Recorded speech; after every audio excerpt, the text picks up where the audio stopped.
Pada kesempatan siang hari ini, saya akan melakukan share sedikit kepada semua sahabat luar biasa, classmate, dan insan edukasi. Tapi karena background saya bukan dari pendidikan formal serius ya, jadi saya minta maaf sebelumnya. Saya mohon izin untuk membawakannya lebih santai. Bahkan materinya pun baru saya siapkan setelah diminta oleh tim panitia kemarin. Nggak apa-apa. Kita membahas liburan ya, liburan plus masa pandemi seperti sekarang ini. Jadi memang libur nggak libur semuanya memang di rumah aja. Jadi kita memang menghadapi situasi yang tidak memungkinkan bagi kita untuk bepergian karena semua juga tahu tingkat COVID sekarang makin menggila, lagi mengganas-ganasnya, gitu ya. Nah, jadi untuk mengisi liburan anak-anak, tadi Mbak Dewi sudah sampaikan banyak sekali aktivitas. Begitu pentingnya kita untuk memancing anak untuk bergerak, gitu kan. Nah, ini saya ada beberapa slide saya sampaikan pada kesempatan siang hari ini. Perkenalkan, nama saya Edo. Ada bisa lihat atau bisa berkunjung ke Instagram saya @eduardosm. Saya juga ada beberapa contoh olahraga yang ringan dan menggunakan peralatan seadanya di rumah. Bahkan saya olahraga pakai sapu dan keset, saking saking simpelnya. Tadi Mbak Dewi juga sudah sampaikan olahraga tidak perlu mahal, ya kan? Jadi bisa dikunjungi di YouTube Bugar Tanpa Batas. Nanti kita ketemu di sana, saya banyak contohkan di sana juga. Nah, ini sekarang kita tadi Mbak Dewi juga menguatkan otot dan tulang gitu ya. Saya tambahkan satu lagi, sendi. Jadi otot, tulang, dan sendi. Nah, kita untuk pertama-tama kita mengenalkan dulu nih olahraga ke anak. Karena semua pasti tahu ya, anak-anak sekarang nggak lepas dari gadget.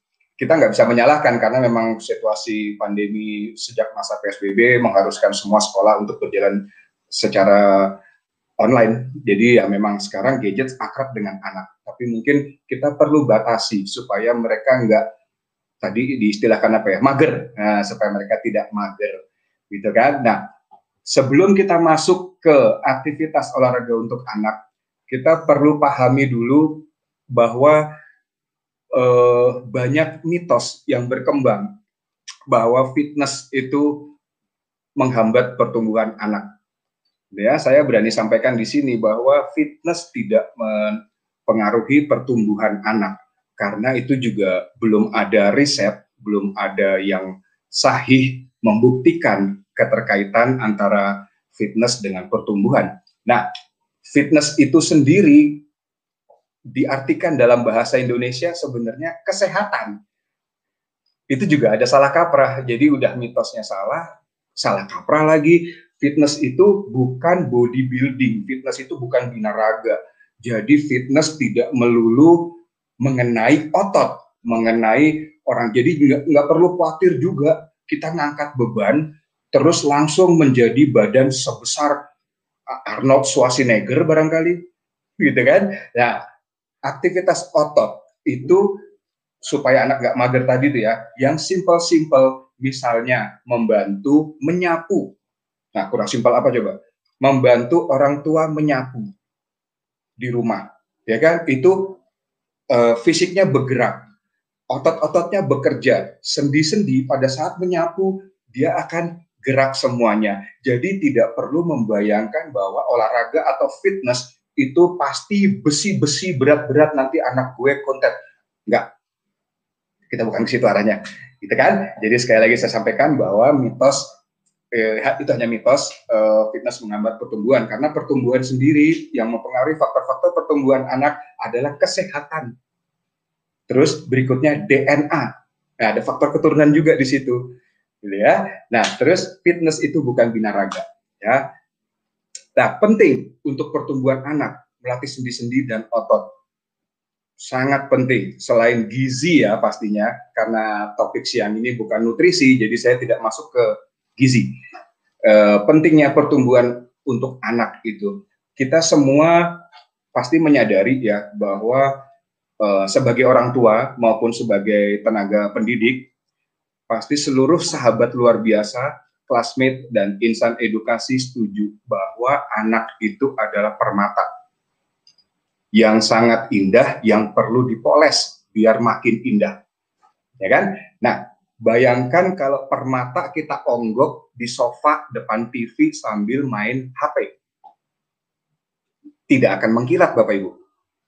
Ya, sahabat luar biasa, classmate dan insan edukasi, tadi sudah saya sampaikan di awal juga, otot semakin aktif, otot itu bekerja, yang timbul adalah peningkatan massa otot. Nah, peningkatan massa otot itu arahnya ke kekuatan fisik. Jadi dia tidak mudah sakit. Ada beberapa teman anaknya jatuh langsung sakit, langsung kesleo, langsung patah tulang atau segala macam karena tidak memiliki ketahanan yang cukup. Ya kan? Beberapa anak juga ada beda-beda anak ya, tipe-tipe anak ya. Ada yang jatuh nangis sampai mutung nggak mau main, tapi ada juga yang jatuh nggak apa-apa, malah main lagi. Itu juga kaitan juga ke fisik. Jadi memang kita sangat perlu untuk melatih otot. Nah, untuk sendi, mekanisme gerak manusia, dewasa maupun anak, itu naturally memang sudah dari sananya, ya kan, gerak harafiahnya orang berjalan, berlari, duduk, berdiri, jongkok, berdiri, bisa loncat, ya kan, kita sudah memiliki kekuatan tangan yang cukup, kita mulai bisa memanjat, itu natural, tidak perlu kita larang, tidak perlu. Jadi saat Bapak Ibu WFH di rumah, kalau ngelihat anaknya manjat, ya udah. Kalau saya loh ya, kalau saya biarkan dia having fun. Saya biarkan dia bermain. Gitu, karena kita mendidik anak, bukan mendidik atlet supaya masa depannya berprestasi masuk Asian Games. Gitu kan? Nah, tentu saja kita tetap memerlukan waktu untuk berolahraga. Nah, terutama dalam mengisi liburan ini ya. Jadi sambil kita memancing mereka untuk aktif, untuk lebih aktif bergerak. Mungkin kita bisa men-challenge. Yang saya usulkan, kita men-challenge. Nanti kalau sudah bicara challenge, berarti ada reward dan ada punishment. Ya kan? Selain gerakan-gerakan aktivitas simple seperti menyapu, mengepel, menjemur, ya kan? Menjemur baju, kita jemur baju. Bahkan mungkin kalau nyuci piring, otot dari bahu ke sikut semuanya akan gerak. Ya kan? Nah, kita bicara reward and punishment supaya anak-anak itu lebih ceria, lebih fun dalam menjalaninya. Karena sekarang ini kan kita nggak bisa tutorial kayak seorang kayak militerisme, ya kan? Kamu belajar, kamu makan, kamu olahraga, kamu push up, kamu squat. Anak akan ngomong, Bapak nggak asik. Gitu. Ya kan? Nah, jadi kita juga bawakan dalam fun.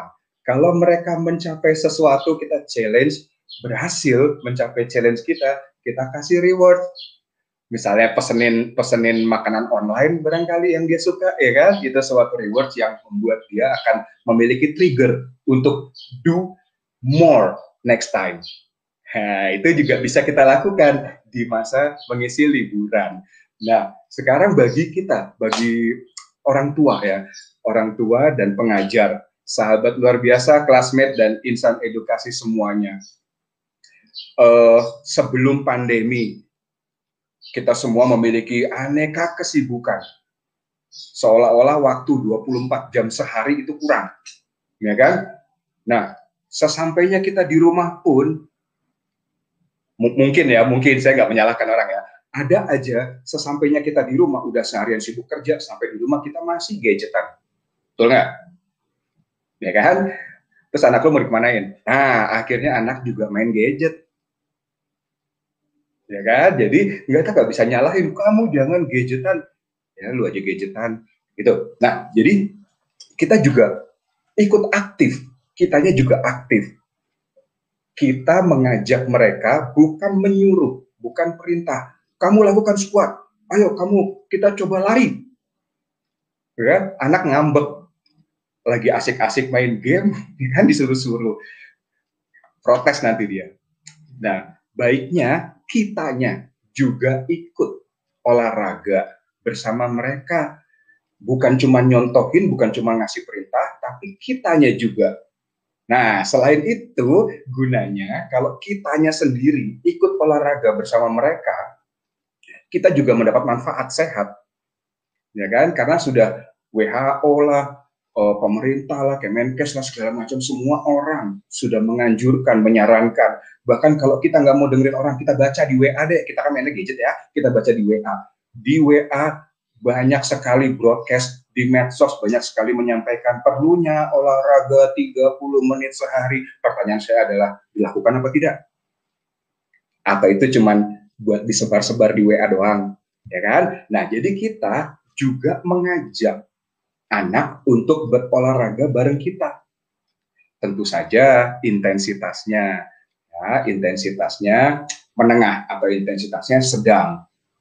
Memang kalau anak-anak tertentu memiliki bakat, mungkin kita bisa arahkan dia, mungkin one day dia akan masuk pelatnas, tapi not now. Sekarang kita di rumah, kita memancing, kita mengajak mereka untuk berolahraga bersama kita.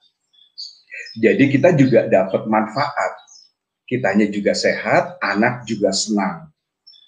Boleh diganti ke slide berikutnya. Nah, anak menjadi lebih senang ini ada kaitannya terhadap hormon pertumbuhan. Jadi bukan hanya olahraga selama masa liburan ya, anak akan mendapatkan hormon yang penting bagi mereka, ya kan? Dan penting bagi kita juga sebenarnya.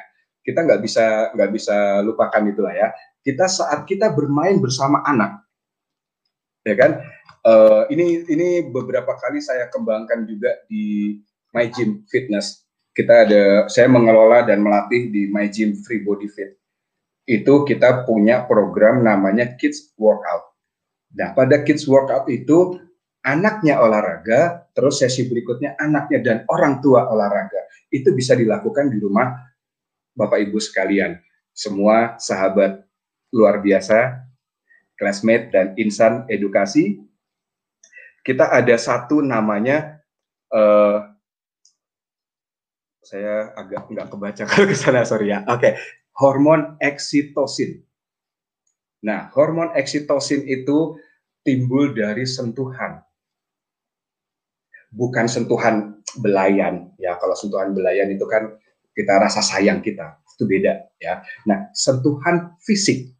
Sentuhan fisik. Misalnya pada saat kita meminta anak kita untuk berolahraga bareng, anak kita menyetujuinya, kita ajak tos.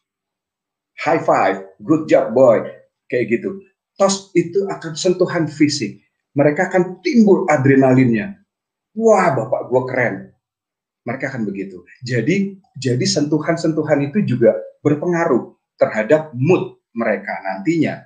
Nah, pada hormon eksitosin itu, ya kan, selain excitement, mereka juga timbul ikatan. Nah, ikatan ini yang penting. Bonding antara orang tua dengan anak. Ya kan? Kita mungkin menyadari akhir-akhir ini anak nonton HP, orang tua sibuk WFH, ya kan? Bondingnya kurang. Jadi bonding itu bukan hanya pada saat kita makan bareng atau pergi ke mall. Bonding itu bisa di rumah, cukup rangkulan atau ngajakin tos, itu mereka sudah excited. Apalagi misalnya tadi, seperti yang saya sampaikan sebelumnya, kita olahraga bareng. Lalu kita melakukan lempar tangkap bola misalnya, berdua. Bukan anak kita suruh ya, berdua. Nah, anak akan merasa senang. Mereka akan merasa lebih dianggap, mereka akan merasa lebih wah gitu loh. Gila, mak gue keren ternyata, selama ini masak doang, ternyata mak gue keren. Itu ikatan emosional yang sekarang ini makin minim frekuensinya. Ya kan? Nah, selain itu ada dua hormon lagi, yaitu hormon serotin dan hormon dopamin. Nah, hormon serotin dulu yang pertama. Hormon serotin ini kaitannya terhadap emosi anak. ya kan? Anak yang over atau under hormon serotonin pengaruh bukan ke fisik, tapi ke behave, perilaku sehari-hari. Misalnya anak jadi ngeyel, ya kan? Kamu coba squat, oke, kamu coba push up. Ya elah, mak aja nggak push up, masa gue push up? Anak akan protes. Ya kan? Jadi tadi pertama hormon oksitosin, mereka akan excited, terus hormon serotonin kaitannya ke emosi. Pada anak, hormon serotonin yang mencukupi, mereka akan timbul emosi yang positif. Nah, emosi positif ini mereka menjadi tidak mudah ngeyelan, mereka menjadi emosi yang semangat, ya kan? Nah, satu lagi adalah hormon dopamin. Dopamin itu mereka memiliki kemampuan untuk meningkatkan energi, jadi mengkonversi tenaga yang ada. Kan kita di rumah, kita sediakan makan, anak-anak kita makan, habis makan mereka istirahat depan TV, entah nonton film apa. Energinya cuma mengendap, energi gabut, ya kan? Jadi energinya diolah. Makanya namanya olahraga, karena yang diolah adalah raganya. Raga siapa? Raga si anak tadi itu. Dengan hormon dopamin ini, ya kan, mereka akan memiliki sikap mental yang positif karena energi mereka positif. Keren kan hormon ini? Nah, ini yang membuat sikap mental positif ini bisa kalau diarahkan bisa membuat anak memiliki jiwa kompetitif. Jadi dia tidak minderan karena dia energinya positif, dia excited. Apalagi kalau tadi sudah dapat hormon serotonin juga sudah pede juga karena dia didukung orang tuanya menjadi punya hormon oksitosin juga. Jadi dia akan super confident. Dia pede, dia memiliki jiwa kompetitif. Ini penting buat anak-anak. Ya kan? Tentu saja kita dukung mereka agar mampu mencapai semua beberapa hormon-hormon ini. Ya kan? Nah, hormon berikutnya di situ adalah hormon endorfin. Ya. Hormon endorfin sama hormon endokrin. Ini apa? Hormon endorfin itu mengkoneksi sel, ya kan? Endokrin dulu ya. Endokrin itu dia akan mengkoneksikan sel-sel dalam tubuh. Semakin aktif, konektivitas antar sel, antar jaringan akan semakin baik. Jadi tidak ada yang nyumbat, tidak ada yang ganjel, tidak ada kendala. Baik itu saluran oksigennya ke seluruh bagian tubuh, peredaran darah akan dipompa dengan lebih baik lagi. Juga gizi dan makanan-makanan semua yang sudah diolah di perut akan dikonversikan menjadi energi, disebar ke seluruh tubuh.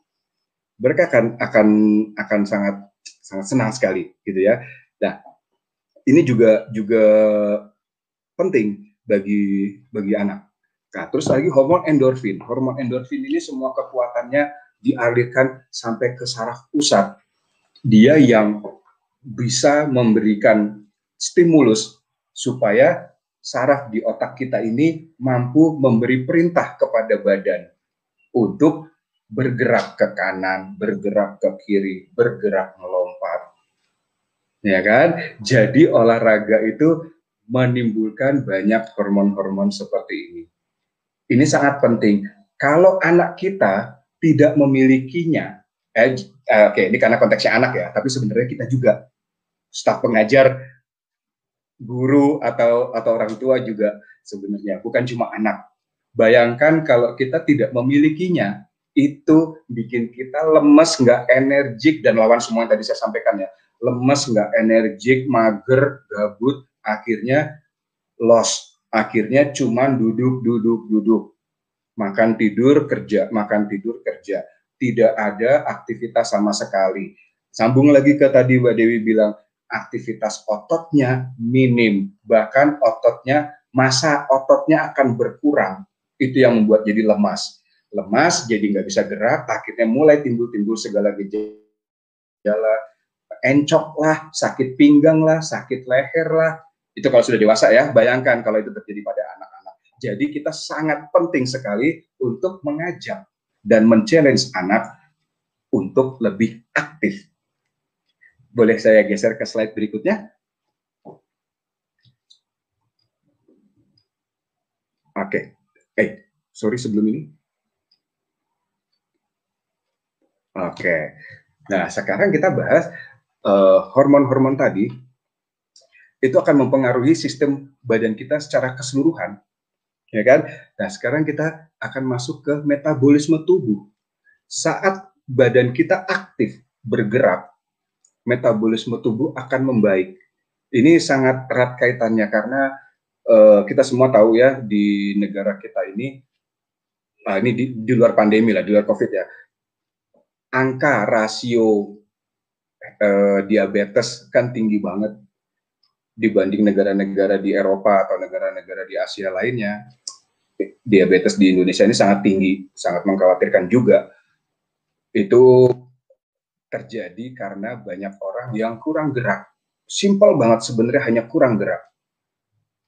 Cukup dengan olahraga nggak usah berat-berat, cukup jalan kaki aja atau jogging-jogging ringan kalau sudah mampu melakukan jalan kaki. Itu nanti semua akan memperbaiki metabolisme dan pembakaran kalori. Jadi dari situ badan bagus bentuknya itu nanti ya itu tahap kesekian. Kita bahas metabolisme dulu, jeroannya dulu, karena dari situ engine-nya, mesinnya, gimana badan kita menjadi sehat. Kita nggak bisa ngomong, oh saya sehat, saya sehat. Sehat itu bukan cuma tidak batuk, sehat itu bukan hanya berarti tidak pusing kepala. Sehat itu semuanya, ke pencernaan, ke sistem metabolisme tubuh, dan pembakaran kalori. Kalau kalori tidak dibakar, dia akan mengendap. Nah, kalori yang mengendap itu akan menghasilkan lemak dan segala penyakit-penyakitnya tidak terbuang. Sistem metabolisme memperbaiki sampai ke pencernaan. Dia semua makanan-makanan yang tidak kita perlukan akan dibuang. Itu makanya kita BAB dan kita buang air kecil. Kalau kita minum aja kurang, geraknya kurang, tidak ada yang dibuang, tidak ada ya, yang lainnya cuma mengendap. Metabolismenya tidak baik dan kalorinya tidak terbakar. Kalori itu kalau hitungannya ya, hitungannya olahraga dengan intensitas sedang, jalan kaki atau olahraga intensitas sedang lainnya di rumah gitu ya, itu membakar sekitar 150 sampai 200 kalori. Mungkin buat beberapa orang sampai 250 kalori. Itu cukup untuk dilakukan 40 sampai 60 menit per hari. Itu makanya anjuran dari pemerintah juga, WHO juga, kita perlu melakukan olahraga 30 menit sehari. Itu memang untuk membakar kalori. Jadi memperbaiki metabolisme dan membakar kalori. Kalau olahraga intensitas lebih dari sedang, ya menengah sampai ke level tinggi, ada high intensity dan lain sebagainya, itu akan membakar sampai 400-an kalori. Dari situ jelas, makanya orang-orang yang rajin olahraga bukan hanya sehat secara mental, ya, pikiran, nah, mereka tadi hormon-hormon yang dijelaskan sebelumnya tadi, nah mereka juga akan sehat secara fisik. Makanya terlihat bentuk badan orang yang berbeda, orang yang olahraga sama yang enggak. Nanti baru setelah itu kita bahas mengenai penyakit, ya kan? Nah, jadi memang sekali lagi sampaikan olahraga itu penting, bahkan bukan cuma anak, kan sekarang kita ikut liburan nih. Ya kan? Kita ikut liburan, jadi bukan cuma anak yang liburan. Nah, selain itu manfaat dari olahraga bagi anak dan bagi kita, sahabat luar biasa, classmate dan insan edukasi bisa paham kardiovaskular system. Kalau mungkin nggak pernah belajar biologi, bisa lah googling. Sekarang sarana informasi begitu banyak, kita bisa mendapatkan sumber informasi di mana-mana. Kardiovaskular system itu sistem peredaran darah dan sistem jantung.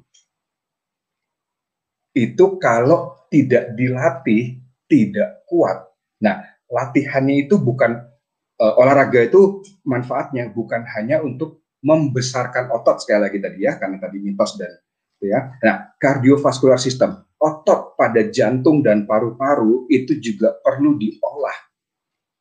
Kalau mereka tidak pernah dipaksa kerja, mereka akan stuck. Ya kan? Jantung dulu baru paru-paru ya. Nah, pada jantung kalau tidak diolah dia akan di sini-sini aja. Dia tidak punya respon yang baik, dia tidak punya kekuatan untuk lebih eksplosif atau dia tidak mampu menahan beban detakan yang lebih pumping. Misalnya ada situasi yang urgent atau kita kaget, ya kan? Kita memerlukan kekuatan jantung. Kemudian paru-paru. Paru-paru itu kalau di olahraga lari atau di olahraga kardio lah ya, olahraga endurance, ada namanya VO2 max, itu kemampuan untuk intake oksigen. Paru-paru juga otot-otot dan saraf yang merangsang gerak paru-paru itu juga perlu diolah. Lagi ya, bukan cuma bicep, bukan cuma lengan atau perut, ya kan? Otot pada paru-paru. Semakin otot paru-parunya bagus, VO2 max-nya akan meningkat. Which mean kekuatan VO2 max dia, endurance dia akan membaik. Nah, berikutnya manfaatnya baru ke muscle mass sama joints. Ini otot dan sendi tadi ya, otot dan sendi. Olahraga intensitas sedang, simple banget, ya kan? Otot itu maksudnya massa otot aktif, jadi bukan otot yang kaku. Kalau otot kaku kayak nenek-nenek gitu kan, kita tentu nggak mau lah anak kita lemesan. Kita kan pasti semua menginginkan punya anak yang aktif, atraktif, luar biasa, ya kan? Jadi pentingnya olahraga untuk mengaktifasi otot-otot. Yang menggerakkan otot adalah sendi, menyambung antara bagian-bagian dari tubuh kita. Nah, sendi juga akan bergerak. Kayak tadi saya contohkan, misalnya menyapu, atau simple. Kita suruh anak kita pindahkan kursi. Saya izin mundur sedikit. Nih kursi, ya kan? Anak-anak mengangkat kursi. Itu otot dia aktif, sendi-sendi dia bergerak. Jadi pada saat kursi diangkat naik, kekuatan dia akan bertambah. Ya kan? Tidak usah berat-berat mengangkat kursi, mungkin mendorong aja, mendorong kursi. Agak berisik nanti bunyi kaki kursinya, krek, enggak apa-apa. Dia dorong, dengan mendorong, kebayang ya, kita kalau lagi dorong mobil atau membutuhkan kekuatan, kita akan mengambil oksigen lebih untuk paru-paru, lalu kita kunci di perut, dan kita agak ngeden, agak nge-push, dorong. Kalau anak mendorong kursi aja, itu aktif sendi dan otot dia. Akan bagus sekali buat anak. Nah, semua nanti pengaruhnya ke komponen kesehatan fisik. Komponen-komponen kesehatan fisik manusia yang hakiki, bukan hanya endurance tadi, ya kan? Anak maupun dewasa ya, terutama anak, karena kita konteksnya siang ini adalah untuk anak. Memiliki strength. Strength itu kekuatan ya, beda sama power ya. Strength, kekuatan untuk bergerak berkelangsungan. Ada kontinuitasnya di situ. Ada beberapa anak yang kuat sepedaan. Sepeda keliling komplek, ngebut lagi. Ya kan? Tapi ada juga anak yang goes aja nggak kuat. Baru 2 belokan udah pulang ke rumah, mah capek. Strength-nya kurang. Dari mana? Dari kekuatan ototnya.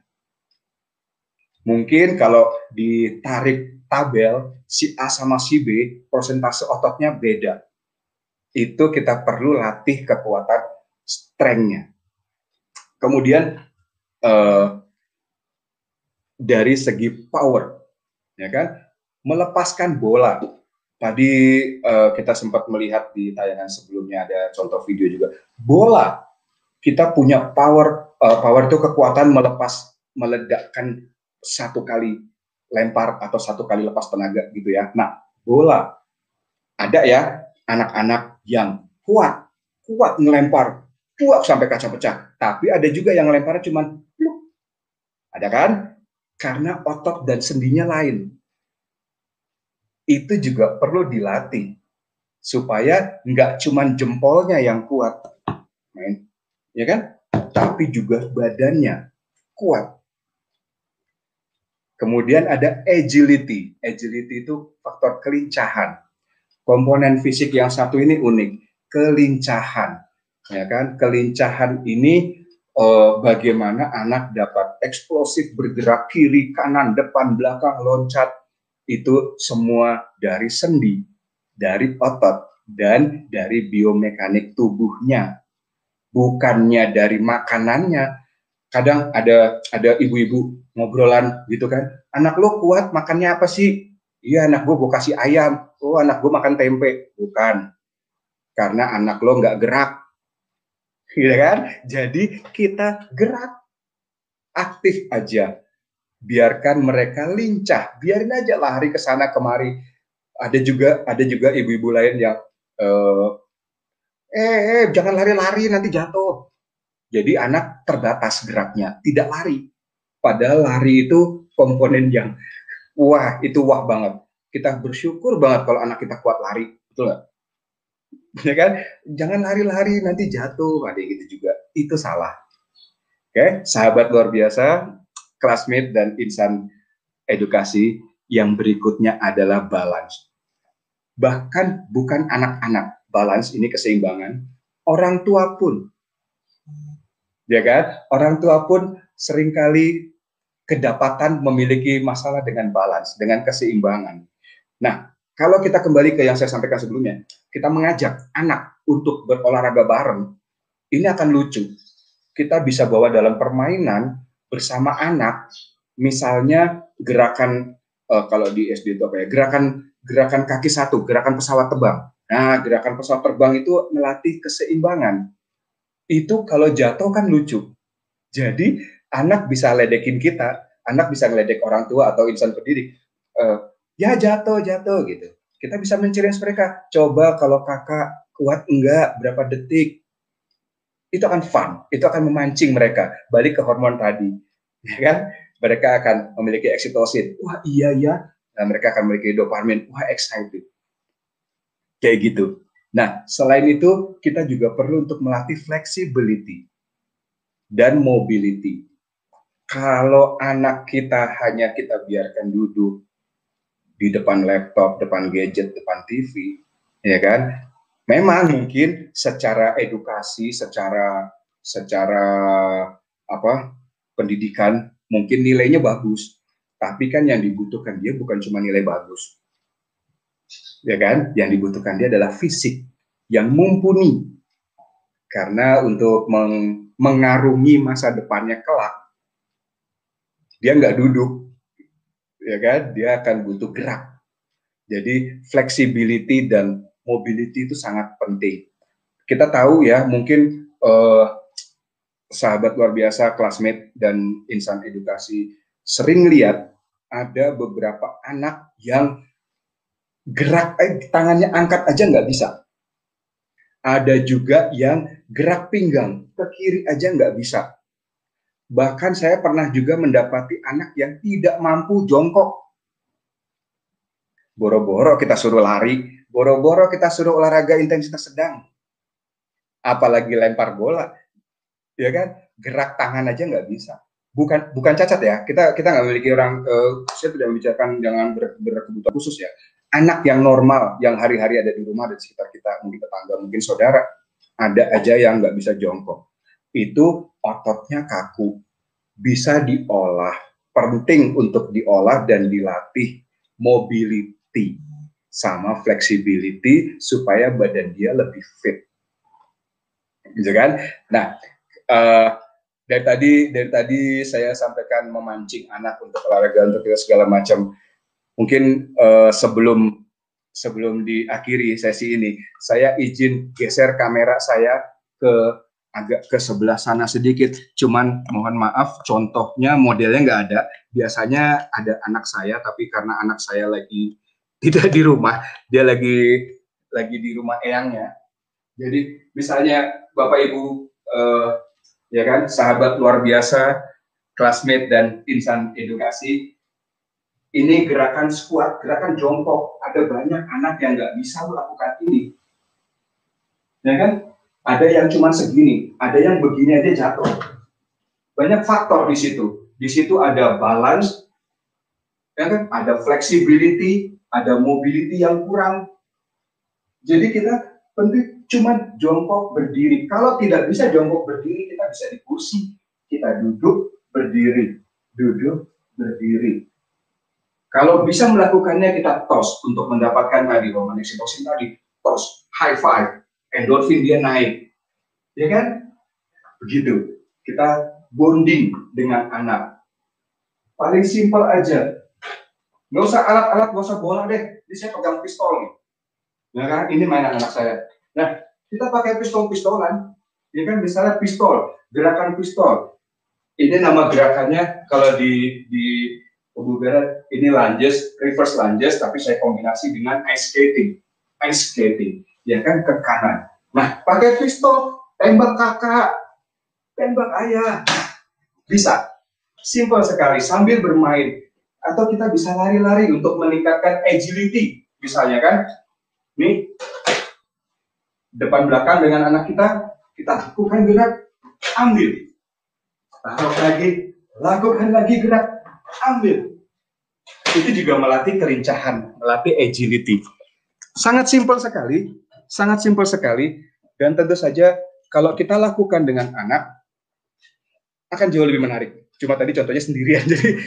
Tapi saya setuju dengan pendapat yang lain tadi kita dengan Mbak Dewi tadi, lempar tangkap bola. Kita bisa lempar tangkap bola, misalnya kan. Kalau kita di rumah nggak punya bola karena banyak WFH, saya pakai mouse. Ini mouse saya, ya kan? Nah, mouse kita lempar tangkap mouse, mouse juggling, jatuh kalah.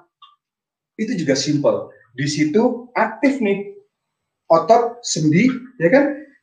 Ketepatan, agility, fokus kita main juggling bola, atau kita main lempar tangkap, kita lempar, anak kita nangkep dan sebagainya. Itu simple. Boleh kembali ke slide tadi. Oke, sahabat luar biasa, classmate dan insan edukasi. Tadi saya menyampaikan mengenai hormon, saya menyampaikan mengenai otot, saya menyampaikan mengenai sendi, terus ada metabolisme sama fungsi kardio juga. Jadi dari situ semua, boleh ke next slide berikutnya. Dari situ semua, mudah-mudahan bisa lebih jelas lagi pentingnya kita mengajak mereka olahraga. Kalau kita sampaikannya olahraga, itu mereka akan mindsetnya akan wah berat, wah gawat, aduh keringetan, akan seperti itu. Jadi kita basic mindsetnya dari mengajak mereka bermain. Nah, di My Gym Workout kami sedang mengembangkan kids workout. Bisa dilihat ada beberapa contoh yang kids workout-nya ya, ada di Instagram mygym.workout. Di situ kami mencoba untuk mengajak anak untuk lebih aktif bergerak.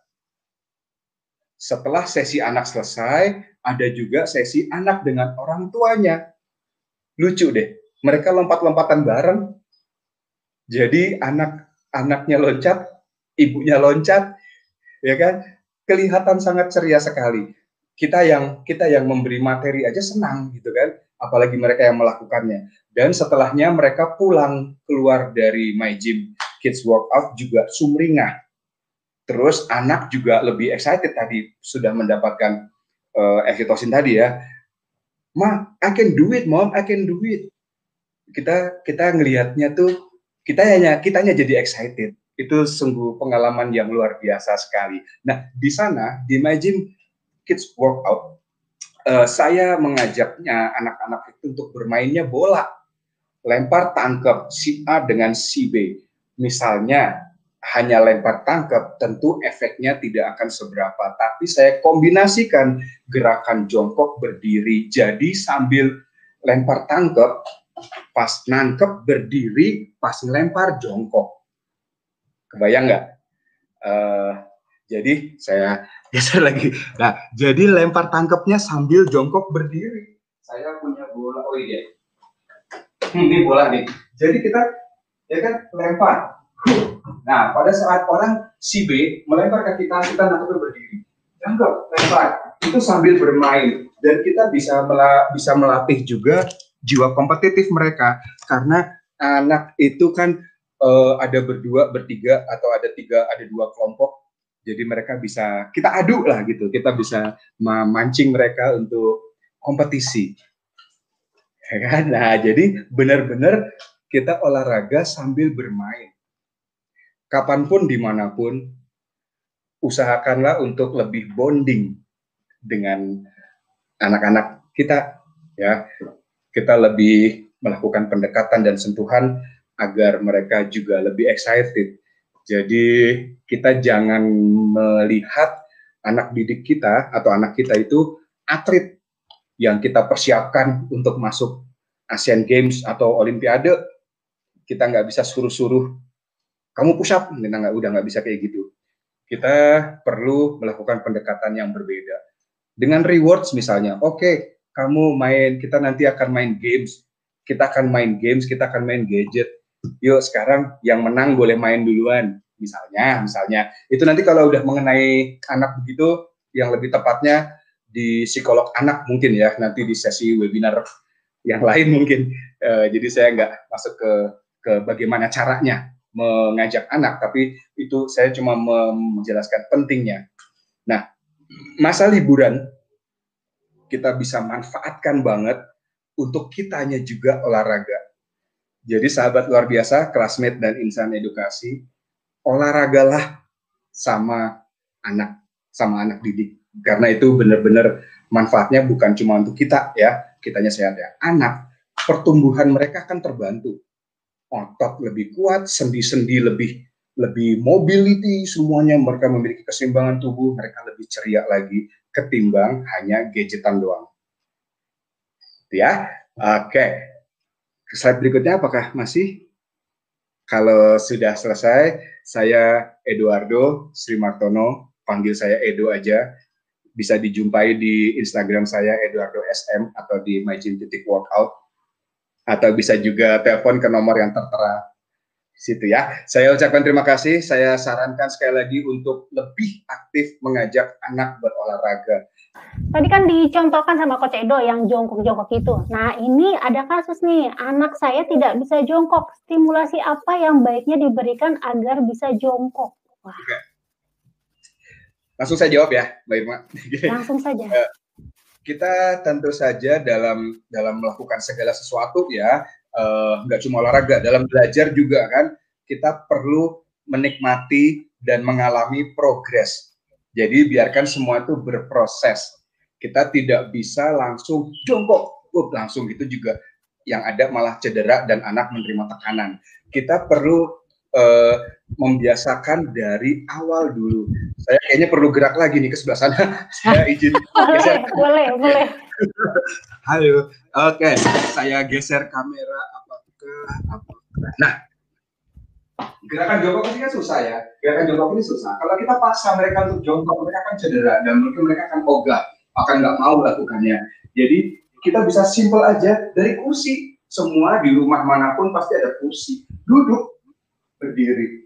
Ini juga progres. Duduk, berdiri. Bila sudah mampu lancar melakukan duduk berdiri, speednya bisa kita tambah. Intensitas dan kecepatannya bisa kita naikkan.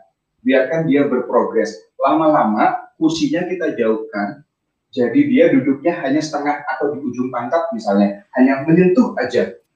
Ini udah progres. Hanya menyentuh aja. Tidak duduk ya, tapi menyentuh. Nah, nextnya naik lagi. Levelnya kita naikin lagi tanpa kursi. Jongkoknya mungkin kalau tidak bisa full, jongkoknya separuh dulu, setengah diri, jongkoknya separuh. Itu juga tidak apa-apa, sampai lama-lama kita latih dan kita biasakan sampai dia mampu melakukan duduk, jongkok dengan benar. Jadi nggak bisa kita push, harus langsung jongkok, itu juga akan sulit. Oh, saya balik dulu kameranya. Karena cahayanya yang bagusan di sini, yang sana backlight. Begitu, Mbak Irma, mudah-mudahan menjawab. Jadi, cara melatihnya adalah membiasakan. Biarkan dia learning by doing. biarkan berprogres, biarkan perlahan-lahan, nikmati prosesnya pelan-pelan sampai mampu. Dari paling simpel aja, duduk. Gitu Mbak Ima. Mungkin Mbak Dewi menambahkan. Dewi mau menambahkan? Oh boleh. Itu tadi ya, ketika memang anak saya nggak bisa jongkok. Betul, tadi Coach Edo kan step by step ya, dari yang mudah, sedang, kemudian sampai betul-betul anak-anak itu bisa gitu ya. Karena tadi dibilang tidak bisa jongkok, stimulasi apa? Tadi Coach sudah memberikan contoh real gitu ya, langsung praktis gitu ya. Keren banget. Jadi artinya ketika memang posisinya harus seperti itu, yang diperhatikan adalah awas, lutut tidak boleh melebihi dari ujung jari kaki. Betul ya, Mas Edo ya? Atau Coach Edo ya? Betul kan? Betul. Nah, iya. Nah, ketika, oh iya, makanya boleh sambil saya ngomong. Jadi ada modelnya. Ketika memang lutut, boleh Coach. Ketika memang ketika memang lutut melebihi dari ujung kaki, ketika melakukan squat, bebannya ada di mana? Ada di lutut. Hati-hati kita. Tadi Coach bilang persendian, awas ya, jangan sampai persendian itu malah cedera. Maksud kita, kan kita ingin melatih gluteus kita. Itu bahasa anatomi ya Coach, kita pakai ya, biar teman-teman atau sahabat itu gluteus? Ya, nggak tahu itu, biar sahabat luar biasa Insan Cendekia sama classmate itu tahu gluteus itu apa sih, kan gitu ya Coach ya. Biar Coach yang ngomong deh tuh. Nah, tuh otot apa tuh? Seru banget nih. Nah, otot bokong ya. Nah, sebetulnya kan ya otot bokong itu yang dituju ya untuk latihan squat, atau kalau anak itu melakukan squat. Saya juga udah gatel nih mau berdiri, tapi posisi saya biarlah Coach aja lah yang memperagakan kan gitu ya.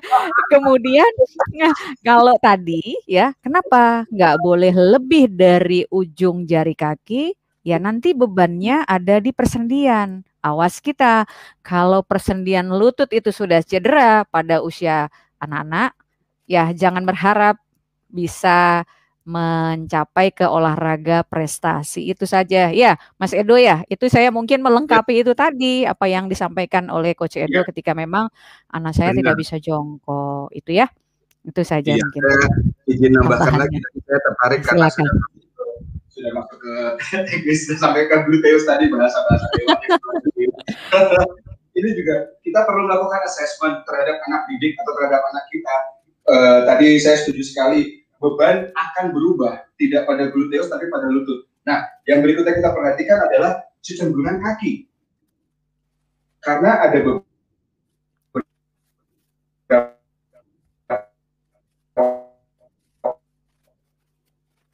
orang sambil tahu, ada juga lutut ke tengah, ya kan? Ada juga yang sambil jongkok kakinya keluar.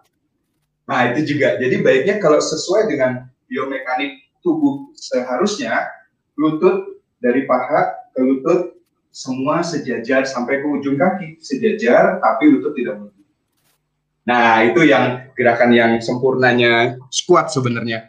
Tapi kita tadi berprogres, kita bisa menjaga, bisa lebih hati-hati supaya sendi tidak cedera, dan kita bisa lakukan progres dari duduk dulu. Gitu aja. Oke. Ada pertanyaan berikutnya nih buat Ibu Dewi. Olahraga apakah yang cocok bagi siswa ABK tunanetra di masa liburan ini? Mohon pencerahannya. Wih, luar biasa. Ini jujur, ini pertama kali saya dapat pertanyaan seperti ini, karena sejauh ini kan kita berinteraksinya dengan anak-anak yang mohon maaf tidak berkebutuhan khusus, jadi anak-anak yang normal. Tapi ini tertantang kita, saya dan Mas Edo berpikir keras, ya kan? Kira-kira apa sih di masa liburan ini untuk anak tunanetra?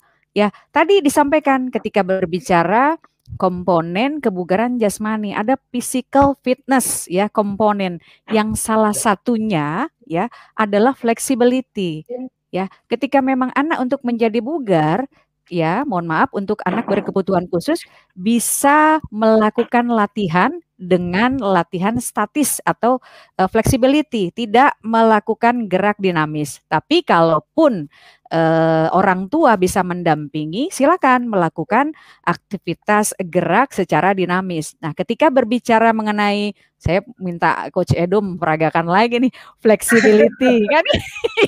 Saya kerjain deh, pokoknya saya kerjain kan gitu ya. Ya kan ini kita mudah-mudahan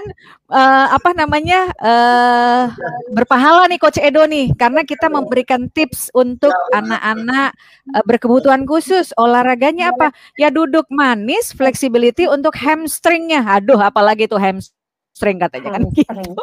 Ya kan.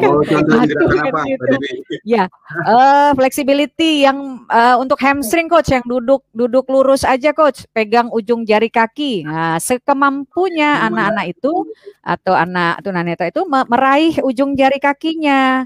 Nah Coach Edo bisa sampai ujung jari kaki. Nah, apa yang terasa Coach? Ya, sambil teriak deh tuh. Oke, hamstringnya ya Coach, hamstringnya ya. Jadi yang ketarik adalah pada hamstring itu otot paha bagian belakang. Nah tuh, jadi Bu Irma tahu jadi ya, sahabat luar biasa Classmate dan Insan Edukasi. Coach, kira-kira setelah itu, tahan dulu Coach, saya yang ngitung. Ya, pegang. Pegang pergelangan kakinya dulu. Kalau yang nggak mampu, Coach Edo sudah sangat lentur. Tetapi untuk anak kita yang memang belum mampu, kira-kira dari mana dulu Coach mulainya Coach? Kalau belum mampu, kan kita step by step ya. Kalau di My Gym Kids Workout kita namakannya scale down. Jadi kita turunkan skala. Skalanya itu kalau dia belum mampu meraih ujung jari kaki, kita mulai pelan dulu dari tulang kering. Jadi hanya duduk. Nah, cuma posisi duduknya kita bisa berprogres juga bertahap. Dari kesulitan kita naikin lagi, tingkatkan level kesulitannya menjadi duduk tegak. Tapi tetap tangannya ke tulang kering, ya kan? Nah, nanti makin hari makin berprogres, makin dibiasakan, makin nambah, lama-lama sampai meraih ujung jari kaki. Bertahap aja, dari yang biasa, begini juga bisa. Oke, Coach, tunggu dulu Coach, ntar dulu Coach, itu baru paha belakang. Oke, Coach, sekarang berdiri, misalnya berdiri untuk pinggang. Berdiri juga tadi bisa. Nah, itu boleh. Nah, bisa berdiri, bisa sampai lutut. Beberapa anak bisa melakukan ini aja sudah merupakan prestasi luar biasa, ya kan? Oke. Nah, gitu. Ya, makasih Coach. Mohon maaf dikerjain sama saya, itu salah satu contoh. Mudah-mudahan ide-ide kreatif kita itu bisa menjadi bekal kita untuk di akhirat nanti Coach ya. Mudah-mudahan, amin amin amin. Ya Allah. Itu Bu Irma, kolaborasi Coach Edi dan Mbak Dewi katanya gitu. Silakan. Nah, Coach mau ngapain lagi tuh? Itu salah satu fleksibilitas. Coach, kalau untuk fleksibilitas pinggang biasanya Coach Edo apa?